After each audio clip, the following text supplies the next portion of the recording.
বিসমিল্লাহির রহমানির রহিম। আসসালামু আলাইকুম। রুবেল স্টাডির পক্ষ থেকে আবারও সকলকে স্বাগতম। আমি আজকে পাস্ট পারফেক্ট কন্টিনিউয়াস টেন্সের প্রশ্নবোধক গঠন প্রণালী সম্পর্কে আলোচনা করব। কিভাবে পাস্ট পারফেক্ট কন্টিনিউয়াস টেন্সের প্রশ্নবোধক বাংলা বাক্যকে ইংরেজিতে রূপান্তরিত করব, এই বিষয় নিয়ে আজকে আলোচনা করব। তাহলে আমি বোঝার স্বার্থে বোর্ডে লিখে রেখেছি পাস্ট পারফেক্ট কন্টিনিউয়াস টেন্সের গঠন।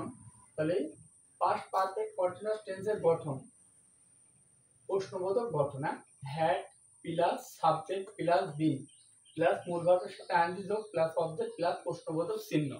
তাহলে এই বাক্যটাকে যদি আমরা ইংলিশে রূপান্তরিত করি, তাহলে আমাদেরকে প্রথমে হ্যাড লিখব। তাহলে হ্যাড, এবার সাবজেক্ট লিখলাম। সাবজেক্ট কি আছে? সে। সে কি 2 ঘন্টা ধরে পড়তেছিল, তাহলে হ্যাড লিখলাম। এবার সাবজেক্ট সে, তাই আমরা এখানে হি লিখলাম। সাবজেক্টের পরে কি লিখবো? বি। এবার মূল ভার্বের সাথে আইএনজি যোগ। মূল ভার্ব এখানে কি আছে? পড়া, তাহলে রিড।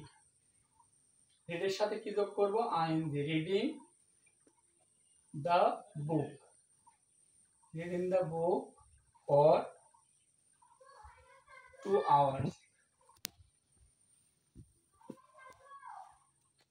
লাস্টে আমাদেরকে প্রশ্নবোধক চিহ্ন ব্যবহার করতে হবে। তাহলে এইভাবে আমরা পাস্ট পারফেক্ট কন্টিনিউয়াস টেন্সের প্রশ্নবোধক বাংলা বাক্যকে ইংরেজিতে রূপান্তরিত করতে পারি। তাহলে ধন্যবাদ সকলকে। ভিডিওটা ভালো লাগলে একটা লাইক, একটা কমেন্ট এবং একটি শেয়ার করবেন, সাবস্ক্রাইব করে পাশে থাকবেন। আসসালামু আলাইকুম।